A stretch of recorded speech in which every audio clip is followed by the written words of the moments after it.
Hey everyone, and welcome back to another video. And in this video, I'm going to show you how to add a new vehicle to your Uber Eats driver account.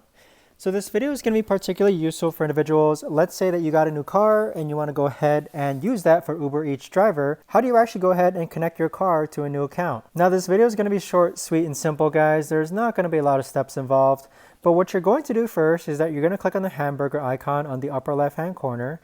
And then you're going to click on account, and then you're going to click on vehicles where I have it blurred out. So click on vehicles, and then next, although a section of this is blurred out, go ahead and click on manage vehicles. And then again, you're going to see more blurred out information here, but what's important is that on the upper right hand side, you want to click on the vehicle plus icon. So once you click on that, you're going to enter the vehicle make, year, and model, and you're going to also enter any other necessary requirements that Uber Eats needs.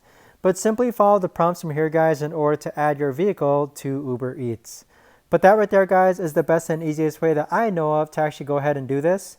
If you guys know of a better or easier way to actually do this, let me know in the comments down below. I would love to know. Thanks so much for watching, everyone, and I'll see you guys all in the next video.